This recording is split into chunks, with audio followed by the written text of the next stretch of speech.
I think an important question is here is not how much security is necessary, but how much it costs for you to acquire the security. Because let's say if it costs me $10,000 per year to acquire $100 billion worth of security, then I might as well get it. Like it doesn't really matter. Like if it's super cheap for me to acquire that security, I'll pay for it. Like it doesn't matter. The bigger the number, the better. One only from the marketing perspective, even if you ignore everything else, the bigger the number you claim your security as, the better it's gonna sound in all the podcasts, etc. that you go to. Hey everyone, this episode is brought to you by Namada, the shielded asset hub rewarding you to protect the multi-chain. So not only can you protect your own data across any asset and any chain, but you also get shielding rewards for strengthening data privacy protections for everyone. So you can check them out at namada.net and follow their mainnet launch. Stick around, you're going to be hearing all about them later in the program. Hey everyone, this episode is brought to you by Re.al, a new permissionless L2 built on the Arbitrum Orbit stack by DeFi natives for DeFi natives for tokenized real-world assets. It's a very cool chain. Highly recommend that you go check it out. And they just started their rewards program. So you can type in re.al/rewards. You can use the code in the show notes below. All right, thanks everyone. On with the show. All right, everyone. Welcome back to another episode of Bell Curve. Before we jump in, quick disclaimer. The views expressed by my co-host today are their personal views and they do not represent the views of any organization with which the co-hosts are associated with. Nothing in the episode is construed or relied upon as financial, technical, tax, legal, or other advice. You know the deal. Now, let's jump into the episode. All right, everyone. Welcome back to another episode of Bell Curve. Today, I'm joined by my trusty co-host for the season, Miles. And today, we're going to be talking to Sunny of Osmosis and Toghrul from Scroll. Guys, welcome. Thank you for having me back. This is my third time on, I think. Do I have one appearance per season? Almost. I think you're vying for the title, Sunny, of Nice. most included. Yeah, as a Bell Curve guest. It's good to have Nice. you back on. Yeah, guys, really excited to get into this one. So we've been very kind to restaking as a category this season. Talked to a lot of different restaking marketplaces and LRTs and AVSs about why we should all be excited about this. And we wanted to use this episode actually as an opportunity to maybe steelman the bear case or maybe poke a little bit of holes in restaking or shared security and why it might not be quite as exciting as everyone might think it is today. And Toghrul, I'm actually going to call on you first here because you were the author of a recent speech at Modular Day, the title of which is Shared Security is a Psyop. So very strong title there. Maybe you can give us a quick TLDR of what you discussed in that talk. Yeah, of course. Before I get into that, I would like to say that I actually don't think shared security is a psyop. I was just trying to be a bit spicy with the title. John Sharp inspired me to make more spicy titles when I make my talks. I think a lot of the hype around restaking and is centered around this idea of shared security and like, oh, for example, in the eigenlayer, oh, you get the security of Ethereum or you inherit certain security properties of Ethereum, etc. But it's a bit misguided, and it's also like a bit they're overselling what they actually have, because what eigenlayer provides is economic security, and you can say that it's shared economic security with Ethereum, but Ethereum security is separate from the economic security of Ethereum. So the economic security is enforced by the capital staked, whereas the protocol security or like the security of Ethereum itself is enforced by the full nodes. So let's say even if you manage to take over the consensus of Ethereum, and let's say 67% vote uh, on a head of a chain that has an invalid block, any honest full node will just reject it. So let's say if Coinbase runs a full node, it doesn't matter how many people vote for an invalid block, Coinbase will just reject it. And so it's almost like a layered approach where economic security is your first layer of security, where certain things rely on. And then if economic security fails, you fall back to protocol security, which is enforced by full nodes. And then if that fails, you fall back to social consensus or social security, where essentially you can go off chain into Discord or different forums or like conferences, whatever, and discuss how you can fix a certain problem. So think of like the DAO hack, for example. That was a fallback because the protocol security couldn't do anything in that case. So Ethereum fell back on the social security and used the social consensus in order to enforce an upgrade that would introduce an irregular state update. Got it. So maybe, Toghrul, the slightly more diplomatic but less catchy title of your talk could have been shared security is getting misappropriated. And there are different levels to this, actually. And what we've been referring to mostly as restaking actually refers to the economic security layer of what you just gave us. Maybe, Sunny, you can kick it over to you here because I know you have some strong opinions on the idea of shared security as well. And you're very active in the Cosmos world, where one of the earlier iterations of shared security or replicated security is actually live and in production. So can you kind of give us your just high level thoughts on shared security as a concept? How well does it work in Cosmos? And maybe comment a little bit on Toghrul's framework. Yeah, I think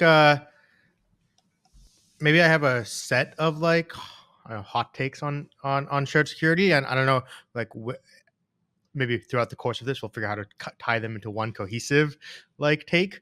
But I mean, a couple to just rattle them off. Like one, things I think are being pushed to have more economic security than they usually need.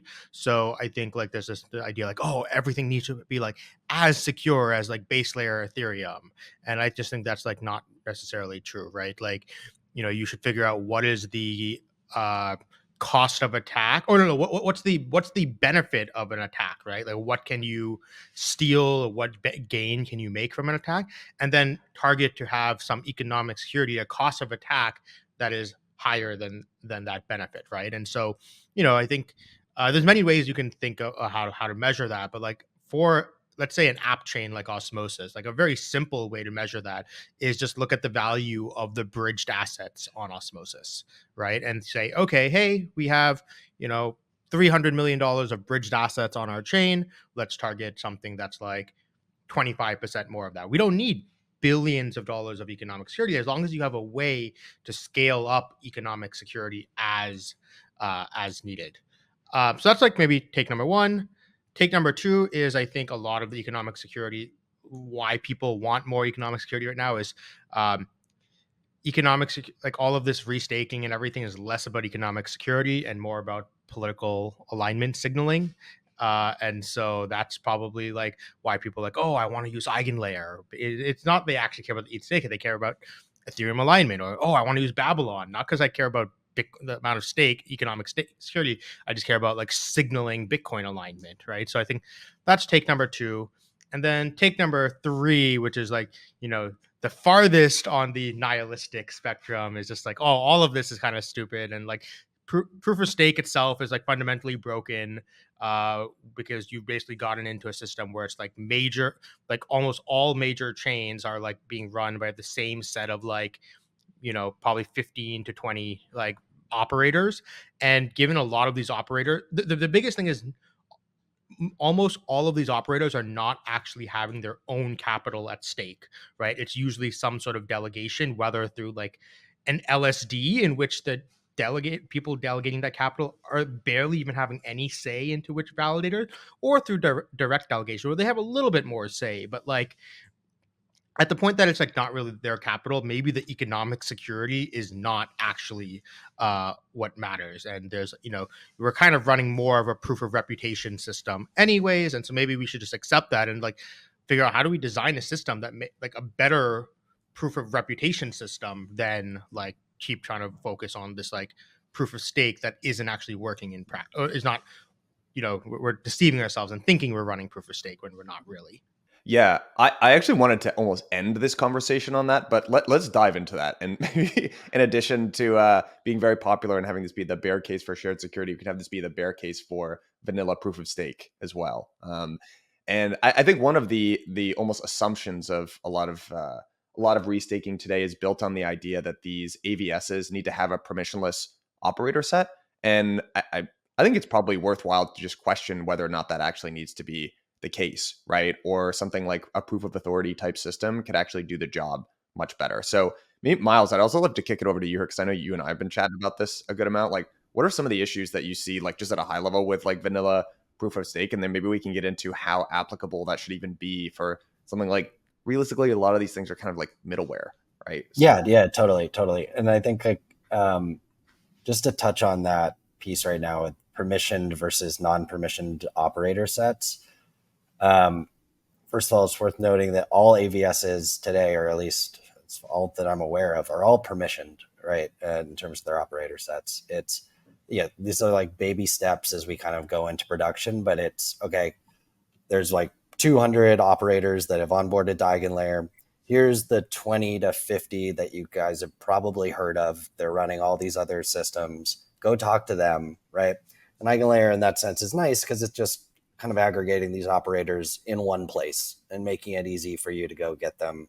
In Cosmos, it's not that much more difficult, but it is a bit of a process, right?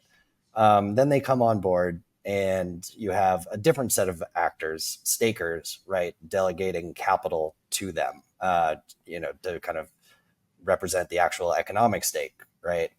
And then the question is, okay, if you know who all these actors are in the first place, right?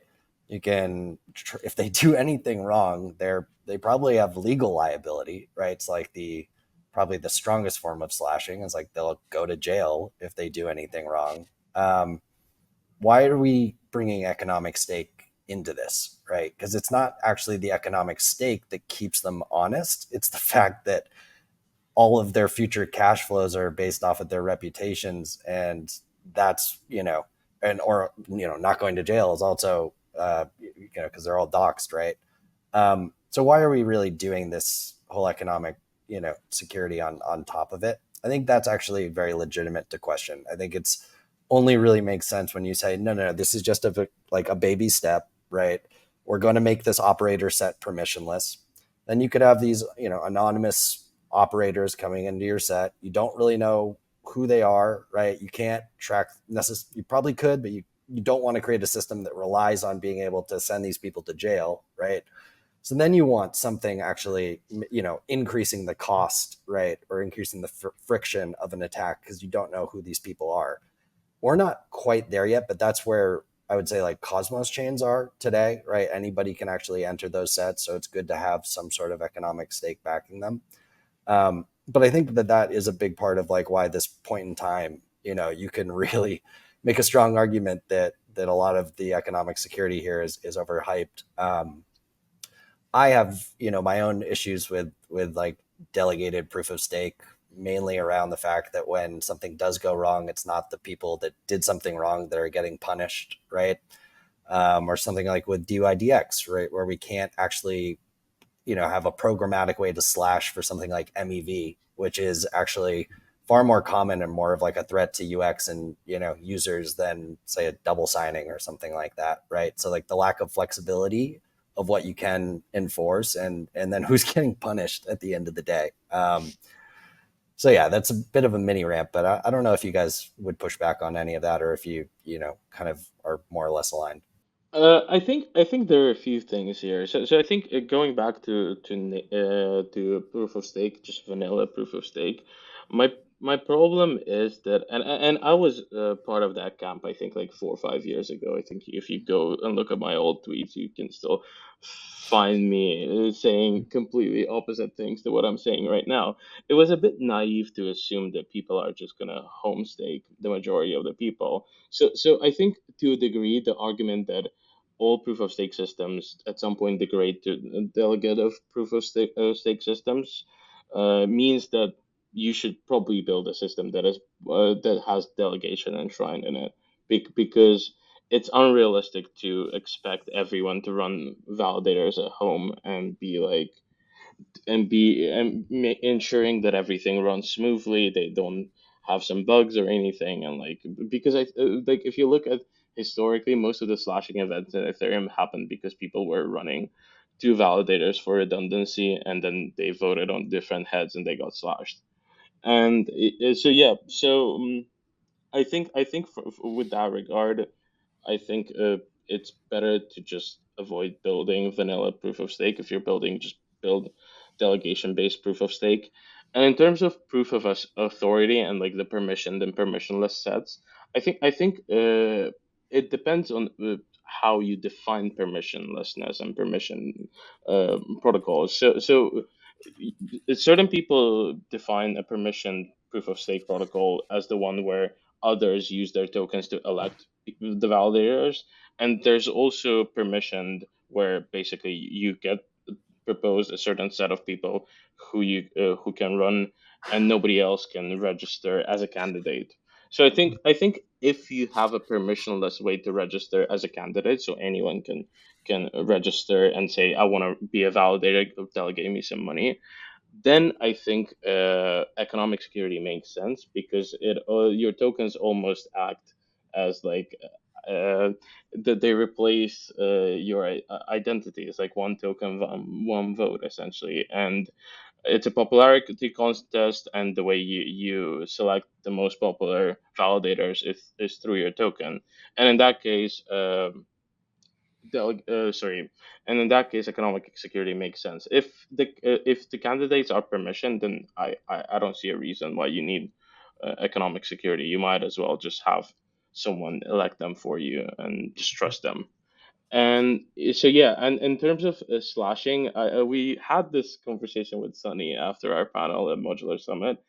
I'm not sure if with delegation you need slashing or not. It's like a difficult question, because from one hand, obviously slashing helps because it adds a big disincentive for people to actually behave honestly. But on the other hand, people who are getting punished are not the people who actually misbehaved, or like the big proportion of the funds that are getting slashed. But at the same time, that disincentive creates an incentive for people to vote for people with good track record.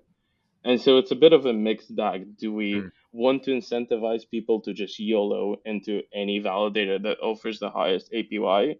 Or do we want to incentivize people to vote for to delegate to people who have the best track record historically?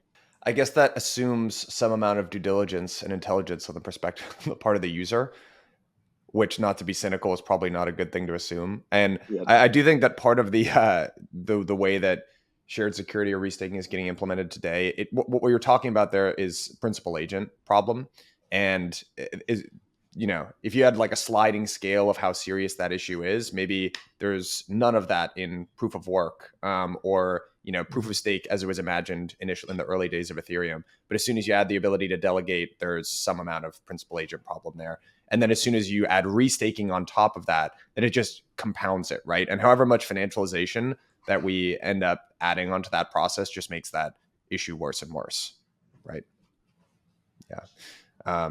So Yeah, I think I kind of agree where it's like, I think maybe I have more of an issue with the slashing part more so than the using vote, like stake to like vote. Like even in a proof of authority system, what I really mean by a proof of authority is like, okay, the current validator set votes in and out new members, but the token holder set also has like some governance capability to do it, or maybe it's like some sort of like two house system. So it's like, you still want some economic you still have like the token holder set voting in and out new validator nodes. So doing like whether it's oh, you have 51%, you vote in and out, or you say, oh, it's like based off the amount of tokens, you give this much voting power. These are just like different voting mechanisms. I think maybe what I'm more talking about is like the slashing seems a little silly in a world where it's like no one's actually doing due diligence on these validator sets.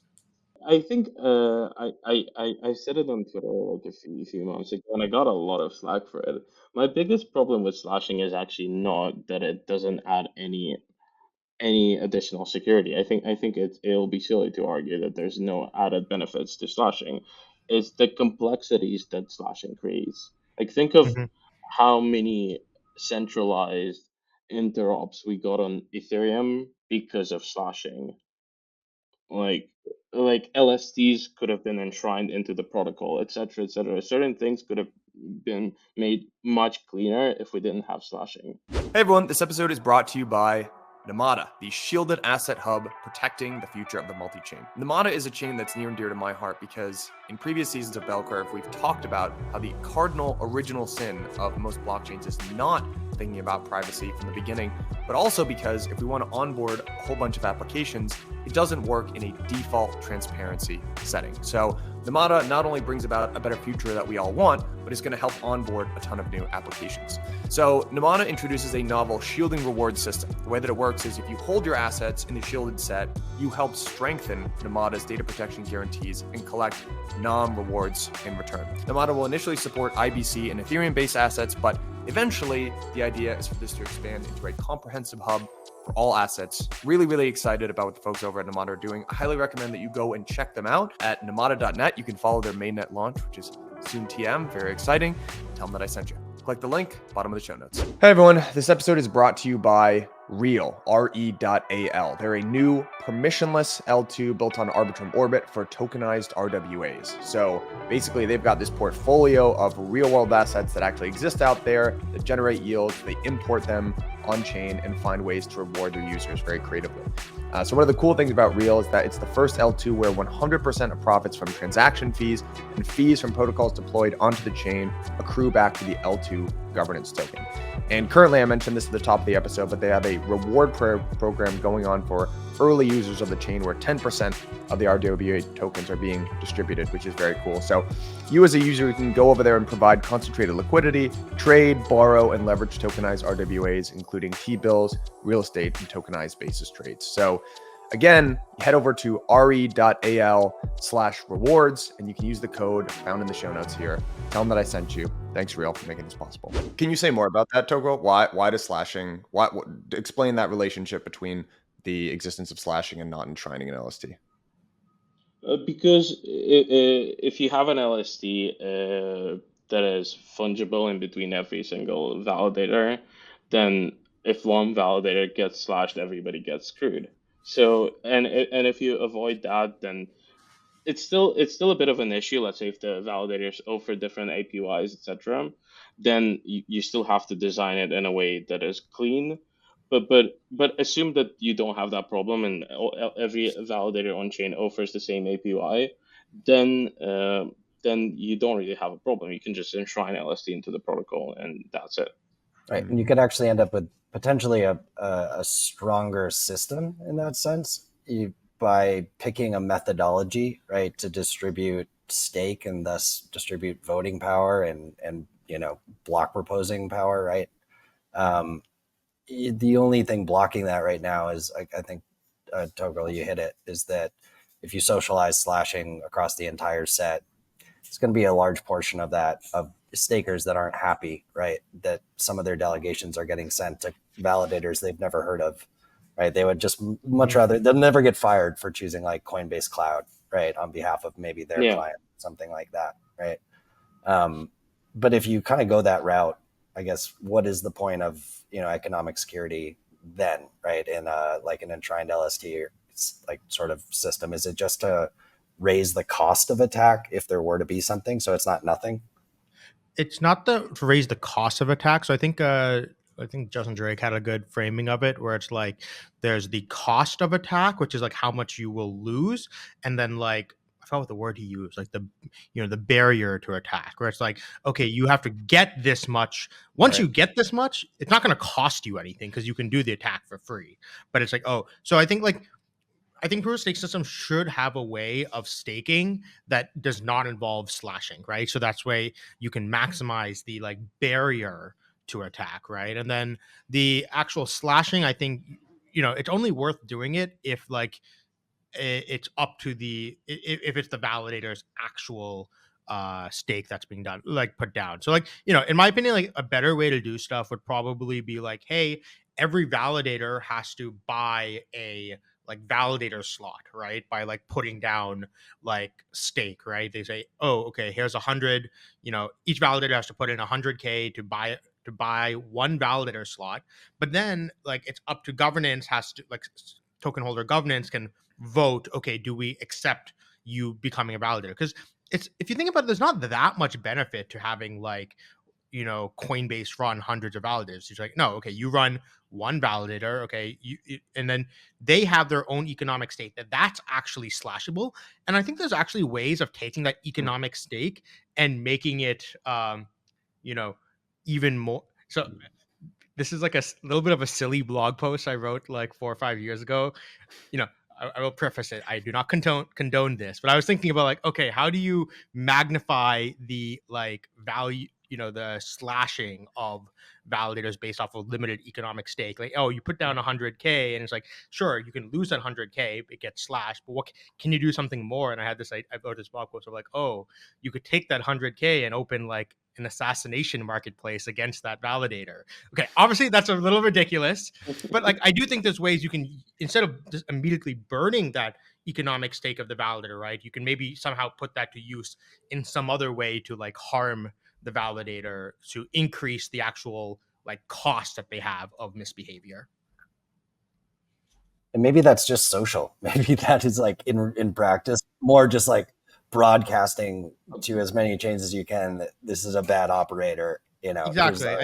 I think like what these restaking things should be doing is that like, hey, if one operator gets slashed on one, not should they just lose the cash flows on that operate set, right? They should like, it should auto broadcast to all the other sets that it will like, probably remove them from the validator, or at least highly suggest to them to remove that validator. I think the problem with restaking protocols, like I think if you're talking about base layers, so Ethereum or like Solana or anything else, slashing makes less sense. Additionally, because you can always fall back to social consensus. So let's say if something goes wrong, you actually don't need to enforce slashing on chain. You can socially slash or socially reorder. To be honest, this is what Solana does. Like Solana does not have automatic slashing. Avalanche does not have automatic slashing. Yeah. Like a lot of bigger ones actually don't have slashing. It's Ethereum that mostly has slashing. But my point is a bit different. It's you can always fall back to that. Yes, it's messy. Yes, it's gonna take time, but you can always resort to that. The problem with restaking, you cannot do that because it's enshrined into Ethereum. So in order for you to actually to be able to fall back to the protocol or social security, you actually have to convince the Ethereum community to basically back you up and do some social slashing or I don't know, like a reorg on the Ethereum side. And so then it makes more sense to have slashing for restaking protocols because you only have economic security. Of course, you can just fork away and say, screw Ethereum, we're going to be by ourselves and screw this security. But then what's the point of restaking protocols? So, and that's why I think in case of restaking or staking protocols, in this context, it actually makes sense to have slashing, even though there are disadvantages, obviously, to it. Let me I'll add one thing where it's like, okay, the economics, like to be more specific, it's like the claim is not that economic security doesn't matter. I think it's more that economic security matters a lot less than the actual decentralization of the operator set, right? So, to take a counter, like, let's take another example of where like you kind of have a proof of stake with slashing system, which is like on these like cross-chain intent systems, right? You have an act, you want to do an action, you send a market maker ETH on one chain and they send you ETH on another chain, right?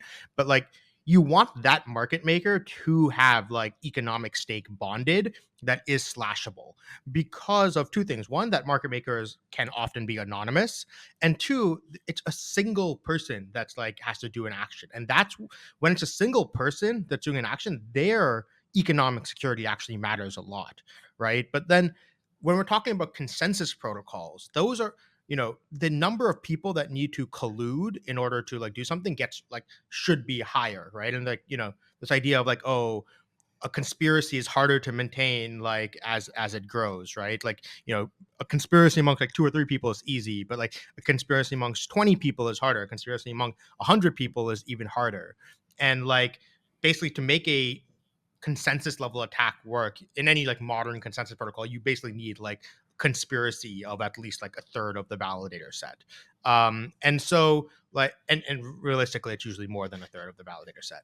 And so, the point is like, hey, instead of optimizing for economic security, uh, we should instead be optimizing for validator set size, and this like pure direct proof of stake with like slashing of the delegators is actually antithetical to optimizing for validator set size. Yeah, I was just wondering, when you say optimizing, do you mean increasing it or decreasing it? Increasing it. You want to increase the amount of people that you have to want to increase the amount of people that have to collude in order to attack the system. Yeah, because I've been hearing a lot of arguments lately that you don't actually need a lot of people to participate in the consensus. You can have like 50 and that's fine. So that's why I just wanted to clarify. Maybe 50 is okay, right? Like I don't know, like okay, Yeah. so 50, 1/3 of 50 is like what, like 17 or something. So it's like, okay, maybe that's enough to that's maybe that is what you need. That's high enough to barrier to collusion. I think it depends on what you're trying to do, right? As a protocol as well. Like, there's probably, I mean, there's probably much more impetus for Ethereum to have a lot more decentralization at its validators than an application layer, right? And I think what we're driving towards here is, I would love to get both of your guys' thoughts on the market size for like restaking as it's conceived of today, because here's the sort of challenge when I look out into the world. And I think the way that a lot of people still think about restaking, especially the way that I was thinking about it going into this season, was, hey, you basically rehypothecate some of the Ethereum, Ethereum's staked ETH, right? So you lower the cost of capital for that, and then all these other like L1s or app chains or whatever get to bootstrap security. But then when you look at the major categories of who that might be, it's like, well, does an alt L1 really want to use restaked ETH? Maybe, maybe, but there is this like weird squishy sort of alignment sovereignty, even just like brand perception issue. Like, does an alt L1 want to be seen requiring ETH to bootstrap? Like, probably not if they're in it for the really long term. And then, okay, well, applications, right? Like these middleware, like app chains, things like that. Maybe they're going to ultimately end up being users of this. Well, and that's where the proof of authority argument is actually very relevant, because suddenly, if you have a permissioned operator set, oh, do I really need this restake security? It's kind of nice for the headline, but like, how much good is this really getting me? So you kind of go, and then even for, this is the sort of symbiotic view of the world, which is there are these big blue chips, maybe it's Athena or Maker or something like that, and there's a reason for it. They're trying to decentralize some internal components of the protocol, but maybe I can use my own token for that, right? So initially, this enormous market size kind of looks a little smaller when you dig into the categories. And I would just love to get a sense of, order of magnitude here. I mean, how big do you see the opportunity for sort of restaking as we've been defining it today? Yeah, I mean, so this kind of goes into my second point, that I started with. Like, I think it's mostly about political alignment signaling. I think the market opportunity right now is like, I think Ethereum, the larger crypto like communities, they're more than just like, they are communities, right? And so it's like, okay, you do restaking with Eigenlayer to just like signal alignment with the Ethereum community in order to get like, podcasters to talk about you, and like get it like integrated in, people in that Ethereum social like circle to like promote you, right? I think that's really the market opportunity. I think that's probably the case with Babylon as well. You get like a bunch of Bitcoiners to promote you. Long term though, it's like, I agree. Like, I think what's going to happen is people will do like, a target minimum viable alignment, right? It's like, I will pay the absolute minimum possible in order to like nominally claim alignment. But like, in reality, any economic security, like paying anyone costs money, right? Like, you have to pay these ETH stakers or these BTC stakers. And it's like, you probably want to, if you have a protocol that's actually earning revenue, right, you want to like internalize as much of that as possible.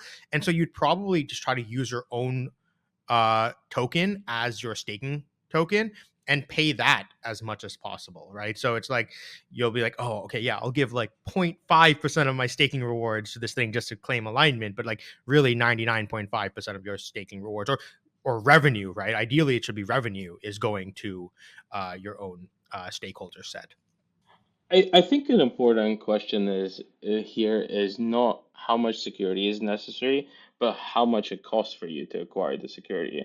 Because let's say if it costs me $10,000 per year to acquire $100 billion worth of security, then I might as well get it. Like it doesn't really matter. Like if it's super cheap for me to acquire that security, I'll pay for it. Like it doesn't matter. The bigger the number, the better. One only from the marketing perspective, even if you ignore everything else, the bigger the number you claim your security as, the better it's gonna sound in all the podcasts, etc. that you go to. So I think from that perspective, actually, I think Babylon is in a better place than Ethereum, eigenlayer, and that's primarily because with Ethereum you already have a way to earn yield on your ETH with minimal risk through staking.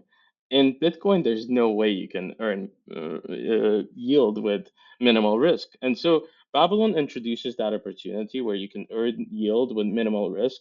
And I think with Babylon, you don't even need to pay that much for people to actually opt into that, assuming that everything works as they describe and like it's extremely secure, etc.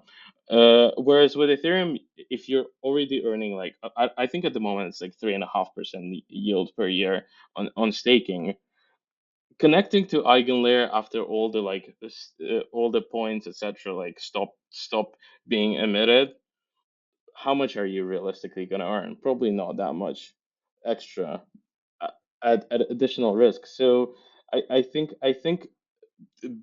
that's why like co-opting into something like Eigenlayer would cost you more than co-opting into something like Babylon. But yeah, but the question is just like where's the equilibrium? How much minimum yield people are willing to accept in order to take this, like even if it's minimal risk, the minimal risk, and that will determine how much security is actually necessary. That, I guess, if you were to point to like one of the harder, I guess, value props of restaking to debunk right now is cost savings. I think like if Osmosis had a huge inflow of bridged assets and wanted to increase the amount of economic security, from today to tomorrow from like 300 million to a billion, you would need to pay more of your Osmo supply to get that in Osmo than you would need to fill that gap right in, let's say, restake Bitcoin. And maybe you need to pay like less to the Bitcoin holders because they're earning no yield than you do to say like an ETH holder, right? That has some maybe more opportunity cost or something like that, or is already earning yield. And I do want to get your thoughts on that piece of it right now, because when talking to like definitely some Cosmos builders where let's say Osmosis, what was it in the beginning of the supply schedule is supposed to be, I think 20% of Osmo supply for staking, right? Um, and let's say 10% of that can be considered like, ecosystem deadweight loss, just be via like commission, right? Operator commissions getting sold. So really 2% of that Osmo is for sure getting sold. Some other portion is probably getting sold, but could also be looked at as rebasing, right? Um, Versus with Eigenlayer, maybe and Babylon, it's looking like rough benchmarks is like that 2%, which was sold via operator commissions, maybe is your entire cost for that same amount, right? And is that the way that you are looking at this as well, where it's this is at the very least a way to get a higher number of slashable economic value for less? Like, I think if that's probably the hardest thing to argue against here, even though there's lots of other reasons to be skeptical. Yeah. So, okay, operating in the current model of proof of stake, I think yes, that makes that sounds right. Um, and this kind of goes back to like a combination of my first and second points, which is like one, you should know what your target security is, and then two, you should use, you know, your stakeholder set is going to be more aligned than external parties. And so the example I like to give is like, okay, you're trying to build an army. You start with like your own citizens, right? That makes up the bulk of your army. That should make up the bulk of your economic security. Then in cases where you need assistance, right? Oh, the amount of bridged assets on Osmosis like spiked, right? We're like, oh, okay, we need more economic security right now, right? So then it's like, okay, what do you go to next? Is like your allies, right? You say like, oh, okay, let's go. Axelar is one of our closest bridge partners, right? Let's get Axel tokens to be restaked on Osmosis to provide more economic security. Then finally in your army, if you like really need the like final boost of security, you bring in mercenaries, right? And I think the Bitcoin and ETH stakers are mercenaries. They don't really care about your chain that much or the success of your product. They're just here to like, they'll provide the security. They'll probably dump the rewards immediately to compound their Bitcoin or ETH, but like it'll give you some, it'll close the gap until you can figure out how to bring in more of your native economic security. So I think that all makes sense. Once again, this is all in the model where we're still like sticking to this idea that slashing actually matters and all this stuff, right? Like if we go back to like the maybe none of that matters, and I don't know if that like getting that more economic security actually impacts anything.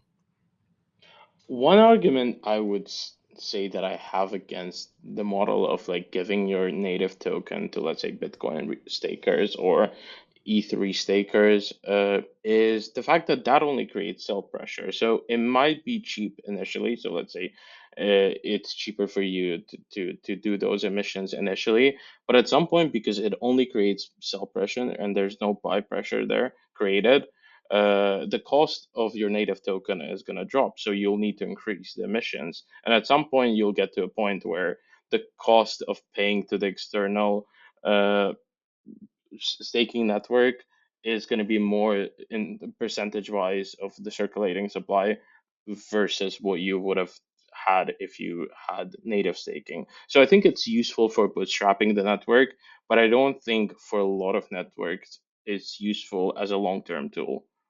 Do you guys think that there's a chance that for something like, and this is the other, by the way, challenge with, just as we're, airing all of the challenges with shared securities, there's an adverse selection problem, right? Where you see this a little bit in Cosmos, especially, where it's like, well, I don't really feel like I need to be a consumer chain, so I'm not going to be. There are very high quality, like Stride is a good example, actually, of a very high quality consumer chain where there's more of a deep strategic rationale for them doing that. But generally, that's kind of the challenge. And I could see that in Ethereum land as well, where let's just envision some hypothetical future. Hopefully it's not hypothetical for too long, but there's an app with 10 million users. It's like, I don't need any of this stuff that you're describing, really. And it's maybe more of like a middleware solution that no one's really heard of that like needs help in the beginning. And so, one of the challenges I think with the shared security model is that it lends itself to being a little bit of like a bootstrapping mechanism that people use in the beginning, and then it's almost like SNL, right? Where like people launch their careers there, but then they never really stick around for Right. the most part.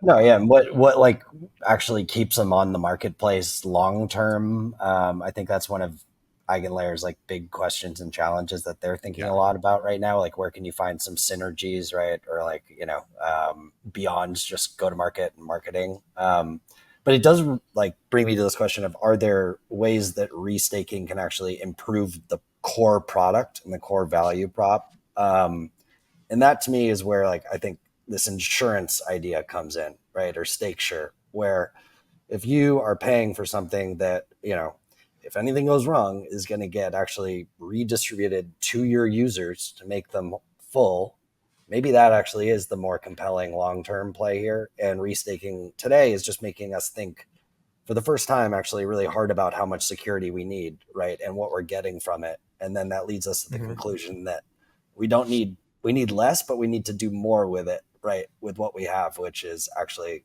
reimbursing users if something goes wrong. I'm curious, do you guys see that playing out? I mean, I think this kind of what I mentioned before of like, the idea of burning the stake is kind of silly, right? There's probably like more useful things you can be doing with that stake that's being slashed, right? And like an example is actually like on Osmosis, we're working on this like novel fast bridging method, but like, and we're going to let validators basically or use their like Osmo stake to like enable this fast bridging. But if they like mess up or something, their stake doesn't just get slashed, right? It's actually used to like compensate the user that was harmed. So I think like, yeah, you should be actually figuring out smarter things to do with that stake than just burning it. And I've got a question. Maybe Toghrul, I want to tee this up for you as well, because we've been pushing on shared security as an idea a lot this episode. But I think it's actually some of the challenges, like what Miles just described, like the adverse selection problem, people wanting to leave the ecosystem. It's probably a relevant question from your seat as an L2 as well, right? I think there's a lot of questions around like, hey, we want a bunch of app chains to come and build, but then once these apps get a lot of users, what's to keep them in the environment? And you can see like a bunch of different L2 stacks asking that question. Maybe we can make these apps interoperable with one another, or like whatever it is. But I feel like it's a similar sort of question. So I'd be curious how you've thought about that from the L2 side of things, and then how you think about keeping apps like in an ecosystem in general. I genuinely think the long term vision of how you can keep the apps in the ecosystem, because as soon as the app grows big enough, and also for a lot of apps, synchronous composability is not really a selling point. Like, think of like also, it's not really a problem right now, because all of most of the popular apps right now are mostly DeFi Legos, so they're dependent on one another. But and I'm gonna use this buzzword. Let's say we get mass adoption one day, and like we reach this like 1 billion users. Most of the apps are unlikely to be DeFi apps. They're going to be more like normie centric apps. I don't know, NFT based ticketing. I don't know, certain apps that don't really need interoperability, and that just creates more reasons for those apps to basically separate and launch their own chain, especially if they have their own token. That creates an incentive to create more utility for the token, because now you have staking, you can secure the chain, your app chain via your own token, etc.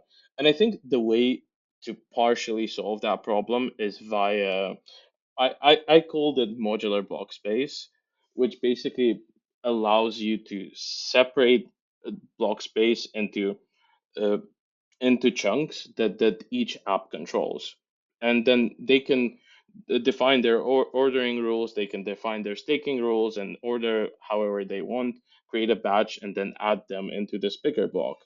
That way, you can create an incentive for people to actually stay within your chain and not go elsewhere, while also basically creating utility for their ecosystem and their token to actually capture some value, rather than giving all the value to the chain that they're deployed on. And by the way, if you want to ask how it's gonna work, I have no idea. It's just like something theoretical that I I thought was about. like, I was about to. I No, think no, no we clue. could go down a rabbit hole there. Mhm. Yeah, I pretty much agree with all of that. I think it's a slightly different question than like what keeps apps in for restaking specifically. I think that's kind of a broader, how do these things actually grow and evolve, and is there a typical life cycle to what this looks like? I've really enjoyed how few people actually know what Polymarket's built on, and Mm-hmm. Yeah. the fact that they don't have their own chain yet, it's like, okay, well, when do these things really matter, right? And maybe we'll see that play out over the next year or two, or maybe we don't. But it is slightly tangential, probably. There's a lot to be said. Actually, if you like one sort of interesting exercise, this like modular versus integrated debate that's playing out in crypto right now. If you look at the backgrounds of a lot of people who are advocating on one side, you can see like this is kind of like the cloud versus on-prem, like fully integrated stack type approach. And a lot of the people that are like advocating for a more integrated approach, like worked at Apple, and then the people on the more modular side is like, Google or something like that. And so I think that there are multiple different ways that this could work, and that there's like a path dependency element to this as well. So I don't know. People use a lot of like this is the best way and the only way, and it almost never plays out like that in practice. I don't know if Toghrul you had something to say, but No, I was just gonna say that I think eventually the paths are gonna somewhat converge. I think Solana, we can already see like to a certain degree. I did this talk a few months ago called "Modularity is a Meme, and so is everything else." Uh, and you can see how Celeste is trying to become more integrated by basically talking about integrating zero knowledge proofs into the protocol, etc. and allowing bridging to trust minimized bridging to be enshrined into the protocol. And you can also see how Solana, there are a few apps on Solana that are currently building L2s, like Jito is modularizing the block space, etc. So I think eventually we get to a point that the modular approaches are not going to be much different from integrated approaches. They're going to somewhat converge, and Solana is not going to look much different from Ethereum, even though there will be differences, but I don't think they're going to be as massive as what they are right now. Yeah. I tend to, this is we're all building the same thing meme. So maybe we stop gaslighting each other. Shout out Josh Bowen for that. I wanted to ask, maybe, I mean, Miles, you want to talk a little bit about like the need for more Yeah, flexible? I guess the last thing on my end to get your guys' thoughts on it. We've talked about the insurance piece. We think that actually there's something there, right? You can do more with less. And we've touched on, perhaps having like different types of slashing or different types of tokens, like, right? Not everything is slashable and stakeable. I'm curious what you guys think about the intersubjective work token, or be a token that maybe can, support more types of faults. We touched on, let's say, like DYDX at the beginning of the call. That I've done a lot of work with them on how to handle MEV, and it's all social slashing, right? But maybe there is a way to create have different sorts of staking, like maybe the native token, right? Is subject to more types of slashing, or can use its own governance, right, to do something similar to an intersubjective work token, whereas like the external restaked token does not really touch any of that stuff. I'm curious what you guys think about, what's been put forward with Eigen and this idea of, okay, again, vanilla restaking, maybe not that interesting if you really think about it.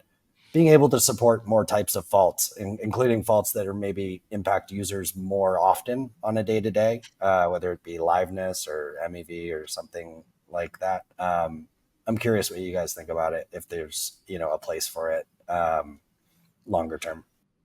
Yeah, I think so. I guess a couple. So please correct me if I'm like mistaken on about this, because I feel like I didn't actually read the whole like 50-page white paper. No, but don't worry about it. Nobody has read the whole thing. Okay. I mean, it sounds like the TLDR is basically like, oh, there's some things we can't use ETH for because we don't have the ability to fork ETH, like, and we want to sometimes use social consensus to like just fork the system, and like that. So we're going to create a new token, IGN, to do that. I mean, I think the idea makes sense of like, hey, you want to fork. Sometimes you need to like have social consensus. I guess two things I don't understand. One is like okay, then you want actually like social consensus, like different tokens for social consensus of different things. Like at Modular Summit, the fellow from Eigenlayer was like talking about like, oh, you can use the intersubjective token to like, there's like a debate about like which rap album was better, and I'm like, okay, like this requires intersubjectivity, but it's like, why would I want the same intersubjective token doing that as like determining DA's like correctness, right? It's like, okay, there's different levels of subjectivity. Like, yes, I understand DA is like, it's hard to cryptographically prove it, but like that's way less subjective of, hey, was this data made available, than something like, oh, which rap album is better. So it's like, okay, you probably need multiple subjective tokens for different use cases.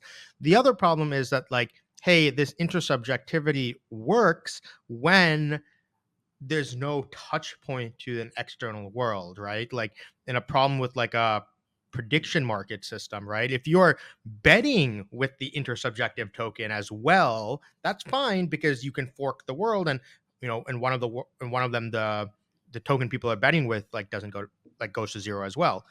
But in the case that you're like betting with USDC or ETH even, right? Like even if the like Oracle token knows how to split itself into two, you still have some fixed resource in the center. And this is like always the case with like social consensus. As soon as you like, even with like when we're talking about consensus protocols, right? Where it's like, yes, you have social consensus until you've introduced bridging. Now you still, the bridge still has to make a decision, or, Circle still has to make a decision which USDC to support, or, intersubjectivity kind of works in very isolated environments. I think it works in certain cases, but I think the use cases are quite limited. At least I hope the use cases are quite limited because the same reason why I'm bearish on on-chain governance, I'm also bearish on a lot of use cases for the intersubjectivity. And I think like an example of a use case that actually makes sense to use social slashing or like some form of forking, social forking, is the Oracle problem. Like, there's no way you can Yeah. deterministically prove on chain what the prices that are external to the chain are. So you, to a certain degree, you want to uh, have some form of social governance that oversees that. So, for example, what Chainlink does, they introduce proof of stake, but they're like, oh, actually, like proof of stake doesn't really solve the problem. So they have a committee overseeing that proof of stake committee that basically slashes them if the proof of stake side of things fails.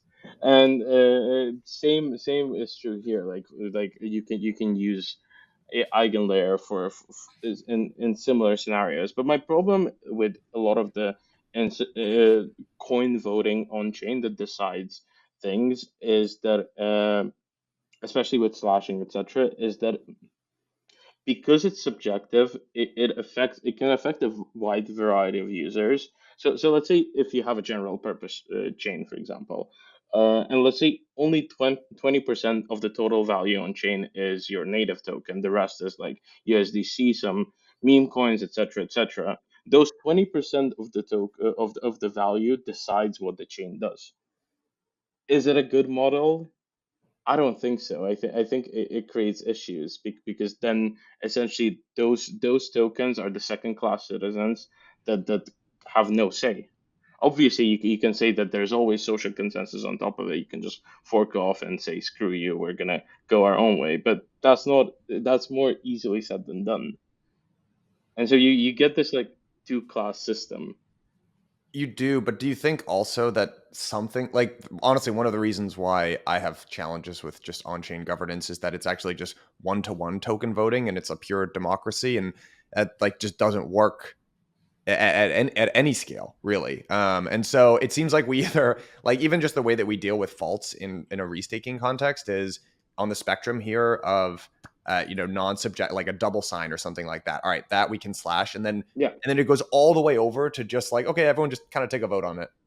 yeah. And it feels like there's actually centuries of organizational psychology that would tell you that, regardless of human like, I feel like that's the area to be innovating on, is just the structures and the degrees of representation, etc. Because yeah, I think the reason why I've been at least challenged with seeing on-chain governance in practice is it just degenerates into like one-to-one democratic voting, which doesn't work at all. Wait, Right. you mean that proposing building a board ape themed hotel in Bangkok is not a great idea? That is probably the best example of what I mean. Yes. Yeah, I agree. Yeah, boy. Yeah, I think my general take here is I think there is there is a place for these intersubjective, something that can support intersubjective faults. I'm not totally convinced on the universality of the token applying to it. Like for Sunny, for Osmosis, it would be the difference of like if the protocol owned Oracle system, right, was submitting bad prices, we probably would want that to affect a class of stakers and have some process to handle that. Probably doesn't need to affect, let's say, if Osmosis had tons of Babylon, right, like restaked Bitcoin. It probably could be a little bit more narrow. I don't think you want to mix those two things up, but there is messy stuff here. And I would say, like, again, back to the DYDX MEV example, that's probably even too subjective to be handled by something like, a forking intersubjective work token or something like that. But yeah, I think there's a place for it. It just might be, it's unclear if it's local or like this universal approach is going to work better. I think one of the things that I think that we kind of didn't really touch on, but I think that what's kind of more exciting about restaking is actually being able to use it to like change the L1 itself, right? I think like so far we've mostly been talking about like, oh, restaking and then like it just giving economic security to other systems, right? But I think what's actually kind of more interesting is like saying like, hey, you can add slashing conditions to the operators of the base system.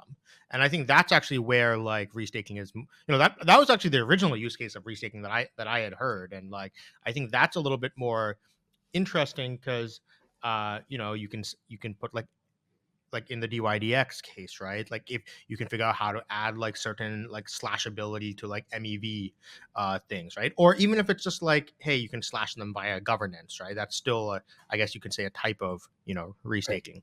For, One of the like things that maybe I should have mentioned this earlier. I'm an advisor to Babylon, and so this is like this whole Bitcoin restaking was like an idea that Dave, like I came up with David, and there was two reasons I did it. One was to like introduce staking to Bitcoin, but the other was I eventually, I have this dream of creating a specific app for Bitcoin, which is a fast pre-conf network for Bitcoin.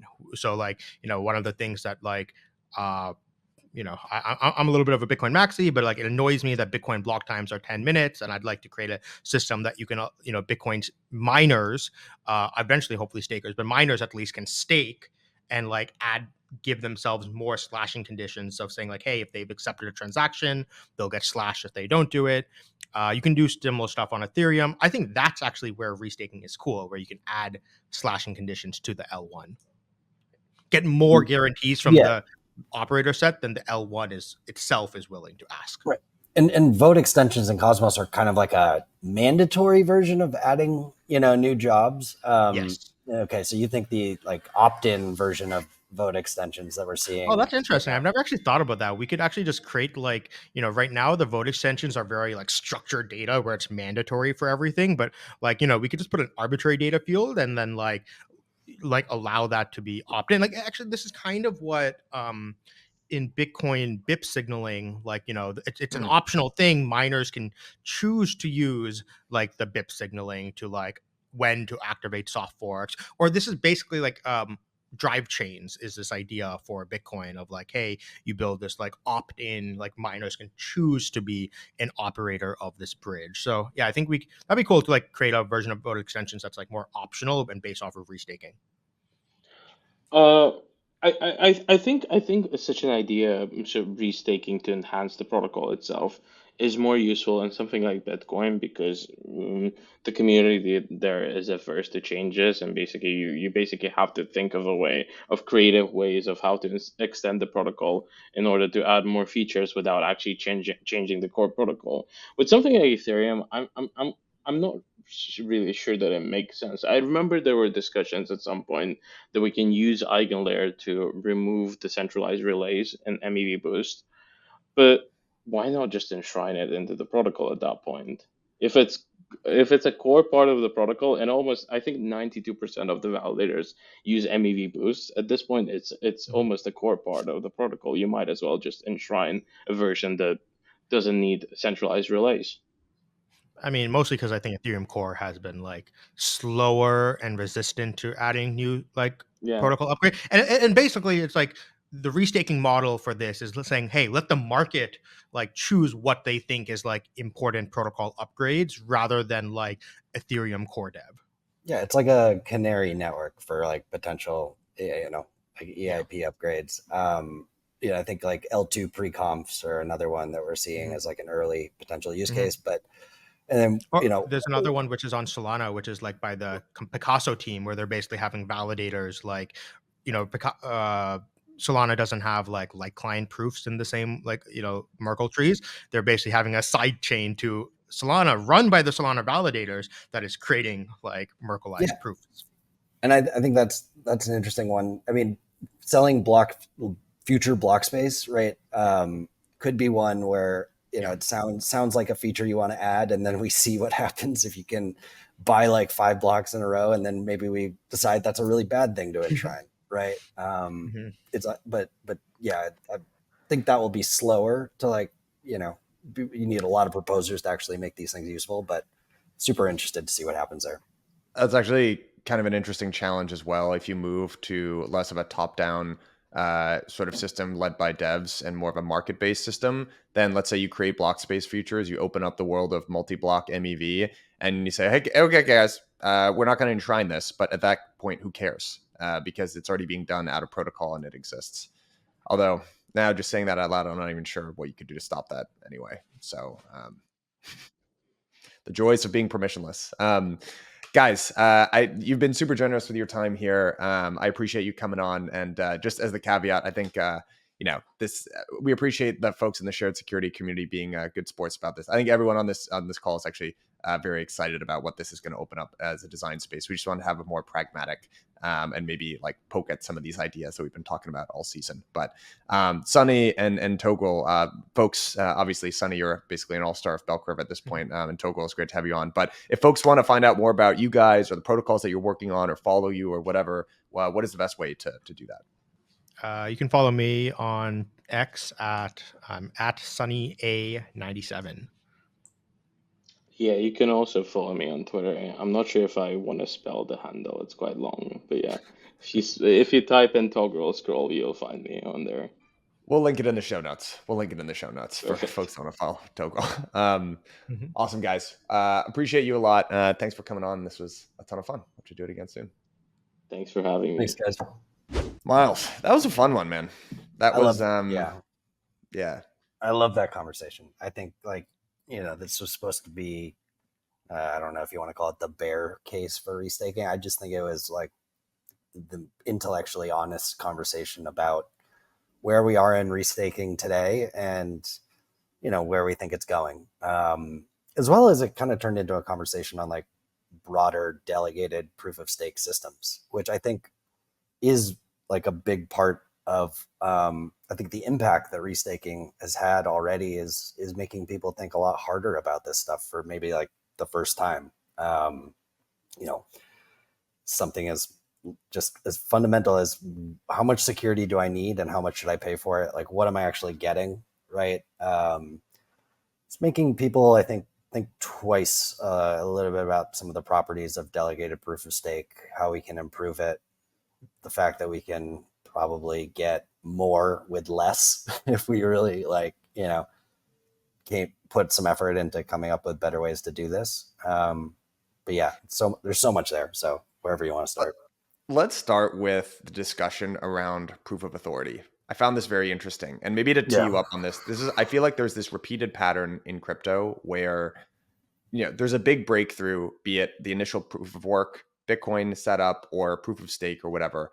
And that is designed for a very specific set of criteria, right? You're trying to be this global base layer money compute system. And there's all these reasons why vanilla proof of stake makes sense for something like Ethereum.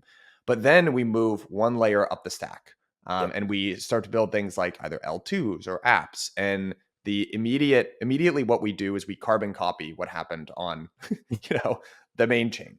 And then we start to ask these questions. Well, actually, the vectors that are driving, what the underlying, like the kind of backend here should look like are very different from L1. But we don't really want to, we don't really want to make this a private blockchain because we're all in crypto and that doesn't sound very nice or very good. So let's kind of come up with all of these different contraptions so that we can get around being honest with ourselves and just saying, hey, this would actually be just better with a permission validator set. And then after 2 years, we all just kind of say, yeah, this would be better with a permission validator set. And some of these other bells and whistles maybe weren't as necessary. And so that's one way that you could look at this. And I think that what I would love to see as well, and I think what we started to talk about in this conversation is the very different level, like backend setup, level of governance, whatever it is for applications and middleware providers versus something like Ethereum. And so maybe you can talk a little bit about like this whole proof of authority. I think that's a really good way of putting it. I think to date, we've had this bad habit of starting, like grabbing a system that we know, seeing the properties that system, provides to a different chain, like say it's Bitcoin or maybe it's Ethereum, grabbing that same system and hoping you get the same properties.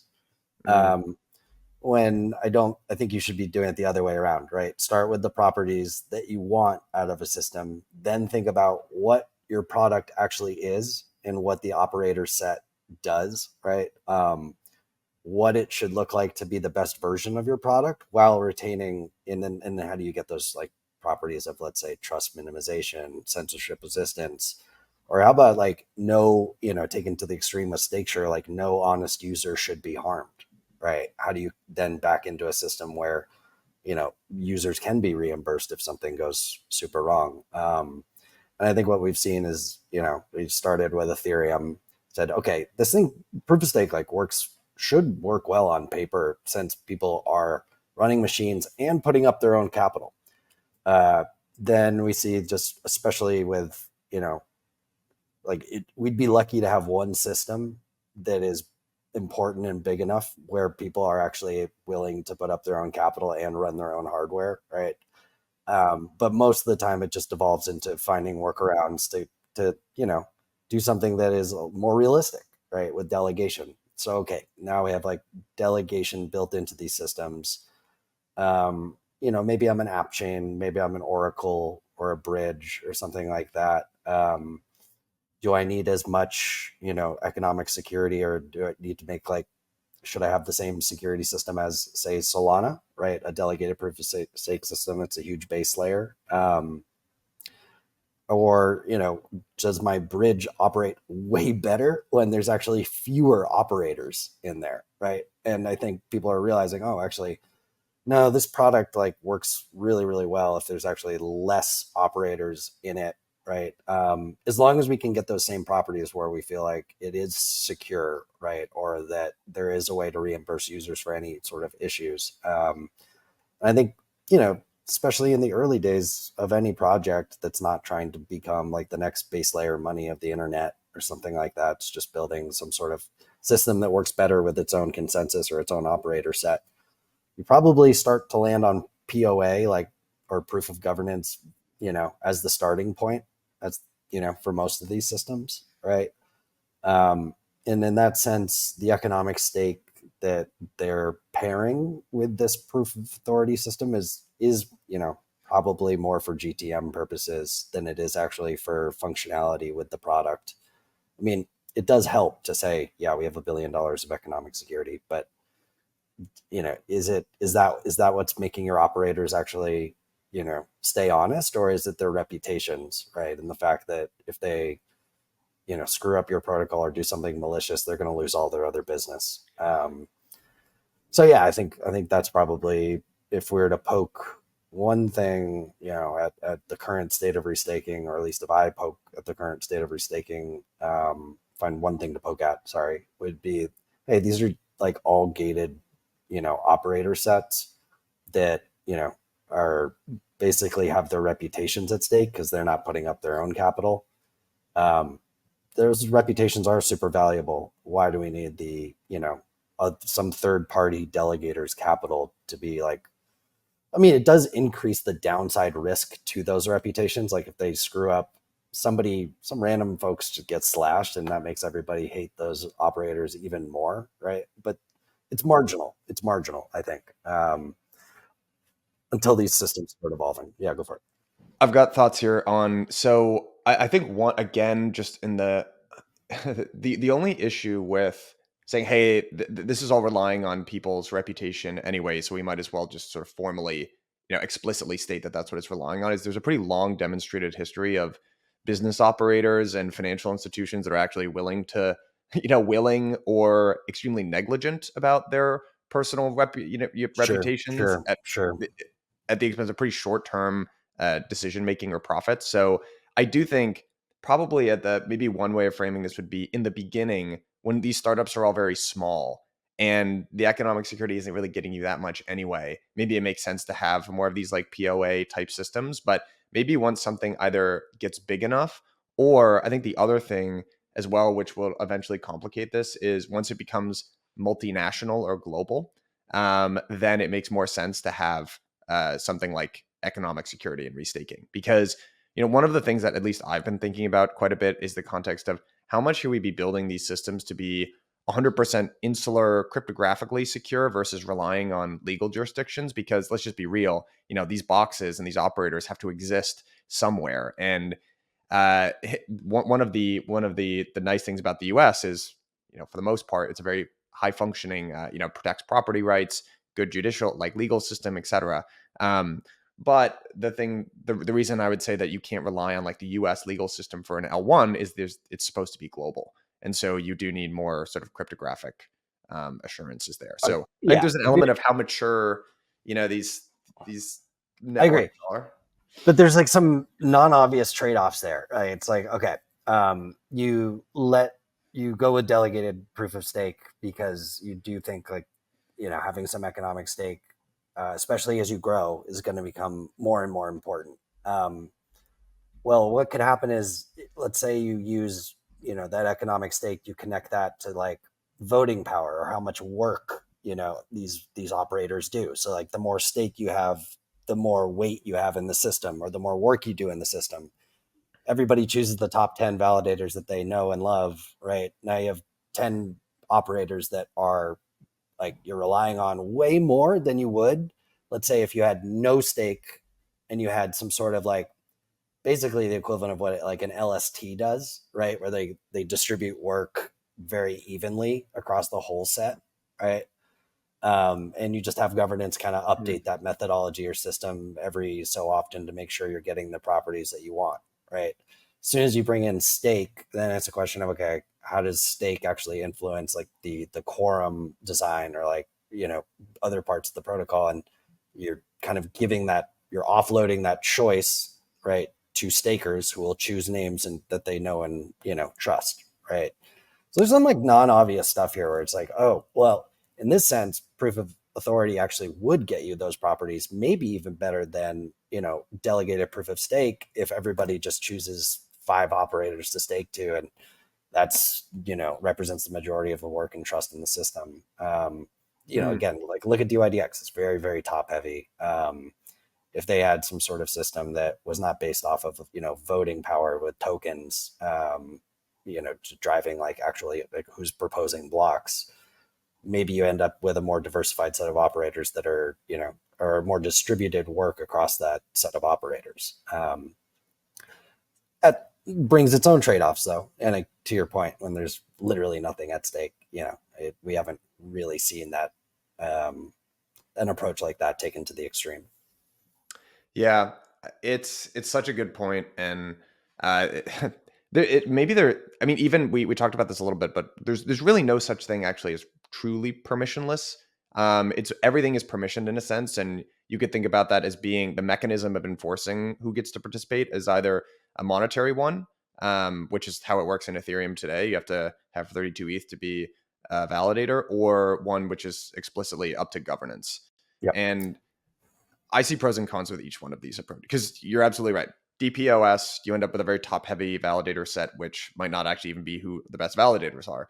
But on the other hand, on-chain governance is messy. I mean, we got into this in the episode, but Totally. I think where this comes to a head, is L2 sequencers. Let's take I like know we think didn't even about bring that up in the episode, and that was the best. yeah, probably would have been a good time to do it. But let's say when we're gonna have different systems, right? So there could be an L2 that chooses, hey, let's lean on governance. Governance elects a set of operators. Governance elects a methodology to rotate those operators, or some sort of, in a way that's like geographically distributed, get the properties we want, right? And there will be other L2s that, go after a more traditional proof of stake sort of system, where they say, we don't want governance deciding the, operator rotation methodology. We want stakers to, delegate to one of these operators based off of like, how they delegate. That will drive the distribution of work. And you could see, these trade-offs kind of play out in real time over, the next like 6 to 18 months as this stuff happens. Maybe the systems that go with this proof of governance actually have like a better distribution of work, better properties. Maybe they don't, because they have a single point of, failure with this on-chain governance thing that we know, or token governance, which doesn't always work great either. But yeah, I think that will be a super interesting, like something I'm paying attention to, where I don't think there's a right or wrong answer. It's just like, we'll see, different approaches, and it will be interesting to see how they work out. Last thing that I thought was an interesting conversation here. I know you got to run in a couple minutes, but the idea of building an ecosystem where you keep your AVSs or networks. And what I would just call this, there's a lot of bundles as business models in crypto that are like the L2 stack bundle. If you're the OP stack or Arbitrum Orbit or whatever it is, you're trying to keep chains in your ecosystem, and you're doing value added services across the chains. And interop has kind of been the idea of how we're going to monetize, like make these apps composable with one another. And it seems like that might be the direction that the restaking marketplaces are going as well. I am just very curious to see what feature, if any, will be the really sticky one that keeps networks within a specific restaking ecosystem. But I think that was the last like interesting call out, I thought, from the episode. Yeah. You know, it's not super clear that there are like extremely obvious network effects to say like the next marginal AVS that joins, you know, the EigenLayer platform makes the platform more useful for all the existing AVSs, right? I think you could make the argument that there's some sort of you know, benefit for the consumers of AVSs, saying like, oh yeah, there's more services all in one place, right? But I agree with you, and I think Toghrul's, you know, calling out the same sort of dynamic with L2s, right? Or even Solana. Like, you get all these benefits by sharing state together. Then eventually, you know, the successful ones want more.